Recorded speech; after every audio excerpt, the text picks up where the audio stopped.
আসসালামু আলাইকুম, সকলকে স্বাগত জানাচ্ছি আমাদের টেক লার্নিং জোন ইউটিউব চ্যানেলে। সো আজকে আমরা পাওয়ার পয়েন্টের আরও একটি নতুন ভিডিও নিয়ে হাজির হয়েছি। সো আসলে পাওয়ার পয়েন্ট যে সফটওয়্যারটি আছে মাইক্রোসফট অফিসের, এই সফটওয়্যারটিতে আসলে অনেক ধরনের কাজ করা যায়। আমরা অনেকে এটা জানি, অনেকেই জানি না। আমরা অনেকেই মনে করি যে এটা শুধুমাত্র প্রেজেন্টেশন তৈরির কাজে ব্যবহার করা হয়। আজকে আপনাদের একটি মজার বিষয় দেখাবো, সেটা হলো পাওয়ার পয়েন্ট দ্বারা কীভাবে ভিডিও এডিটিং বা ভিডিও মেকিং করবেন। অনেক সুন্দর সুন্দর আপনার ইচ্ছে মতো ইজিলি কীভাবে ভিডিও মেকিং করবেন এটা আজকে দেখাবো। সো ভিডিওটি একটু লেন্থলি হইতে পারে, সো অবশ্যই আমাদের সঙ্গে থাকবেন। এবং একটি কথা বলে রাখি, যদি আমাদের চ্যানেল নতুন হন তাহলে অবশ্যই আমাদের চ্যানেলটি সাবস্ক্রাইব করে রাখবেন, কমেন্ট বক্সে আপনার মতামত জানাবেন এবং অবশ্যই একটি লাইক দিয়ে দেবেন। তো দেরি না করে চলুন চলে যাই সরাসরি মূল ভিডিওতে। সরাসরি আমরা এখন যাবো কম্পিউটার স্ক্রিনে।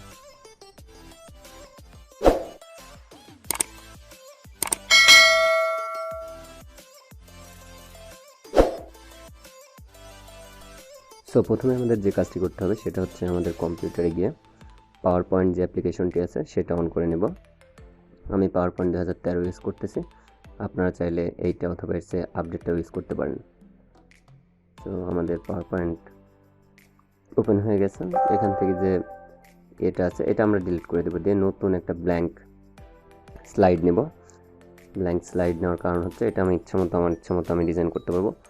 সো আমরা আজকে একটা স্টাডি ট্যুরের ছোট্ট একটা ভিডিও তৈরি করব। সো আমরা যেভাবে প্রেজেন্টেশনটি তৈরি করি ঠিক একইভাবে আমরা এখানে আমাদের স্লাইডগুলো সাজাবো। আপনাদের ইচ্ছা মতো আমি এখানে স্টাডি ট্যুর 2020 এটা লিখব। সেই জন্য একটু ডিজাইন করার জন্য জাস্ট আমি এটা নিয়েছি।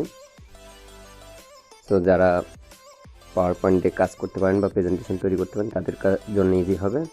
আর যারা পারেন না তারা আমাদের পাওয়ার পয়েন্ট টিউটোরিয়ালগুলো দেখতে পারেন, সহজ হয়ে যাবে। এরপর একটি পিকচার সেট করব, একটি বাস, যেহেতু স্টাডি ট্যুরের সেই জন্য আমরা একটি বাসের পিকচার সেট করব। আমরা একটি পিএনজি পিকচার নিয়েছি।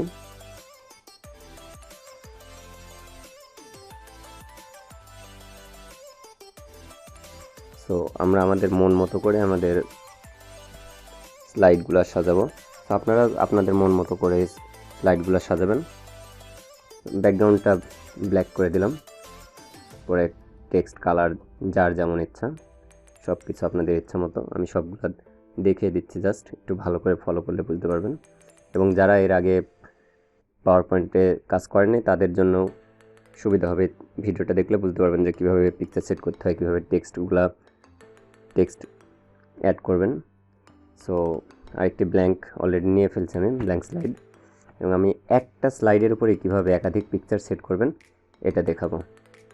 সো এবার আমি 2020 সালে যে স্টাডি ট্যুরের যে পিকচারগুলো আছে সেই পিকচারগুলো আমরা এখানে সেট করব একটার উপরেই। সো প্রথম পিকচার সেট করা হয়ে গেছে, আমি অ্যানিমেশনটা দিয়ে দিলাম এবং টাইম ডিউরেশনটা একটু বাড়িয়ে দিলাম। তারপর এইভাবে আমি মূলত এক এক করে আমাদের যে ছবিগুলো আছে একটার পর একটা এই একটা স্লাইডেই আমরা সাজাবো এবং অ্যানিমেশনগুলো সেট করব। তো আপনারা আপনাদের ইচ্ছে মতো, আপনারা চাইলে আপনারা আরও বেশি করে স্লাইড নিতে পারেন, যে এক একটা পিকচারের জন্য এক একটা স্লাইড নিতে পারেন। বাট আমি একটা স্লাইডেই পিকচারগুলো সেট করতেছি, দেখাচ্ছি। একটা স্লাইডেই পিকচার সেট করছি। একটা সেট করার পরে অ্যানিমেশন সেট করে আবার নতুন করে ইনসার্টে গিয়ে নতুন আরেকটা পিকচার নিচ্ছি। সো এইভাবে আমরা আমাদের সবগুলা পিকচারগুলো সাজাতে থাকবো।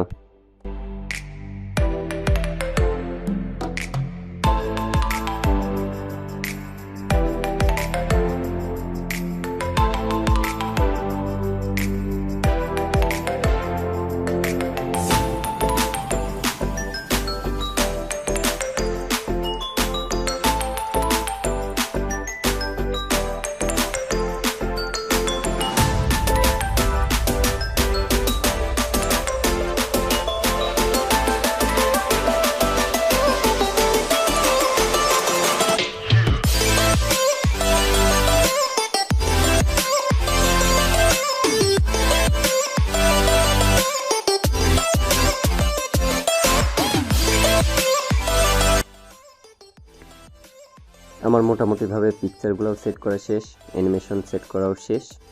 তো এখন আমাদের যে কাজটি করতে হবে, এখন জাস্ট সেভ করতে হবে আমাদের যে ভিডিও আকারে সেভ করতে হবে। যে ফার্স্টে আমি ফাইলে যাব, ফাইলে যেটা কাজটা করতে হবে এক্সপোর্ট, এখান থেকে ভিডিও অপশনটি সিলেক্ট করে ওকে করে আপনি কোথায় সেভ করতে যাচ্ছেন, কম্পিউটারে কোথায় সেভ করতে যাচ্ছেন সেখানে সেই এটা পাথটা সিলেক্ট করে দিয়ে জাস্ট সেভ দিলেই অল ওকে। এখন দেখতে পাচ্ছেন আমাদের এটা সেভ হয়ে যাচ্ছে। পাওয়ার পয়েন্ট প্রেজেন্টেশন যেটা ছিল এটা এখন আমাদের ভিডিও আকারে সেভ হয়ে যাবে। সো আপনারা যারা আমাদের চ্যানেলে নতুন তারা অবশ্যই সাবস্ক্রাইব করে রাখবেন, এবং টেক রিলেটেড ভিডিও আমরা সব সময় আপলোড করে থাকি। সো আমাদের সঙ্গেই থাকবেন। সো আজকের ভিডিও এখানেই শেষ করব। ভিডিওটা অবশ্যই আপনাদের দেখিয়ে দেব। সো নেক্সট ভিডিও আসা পর্যন্ত আমাদের সঙ্গেই থাকবেন। ধন্যবাদ।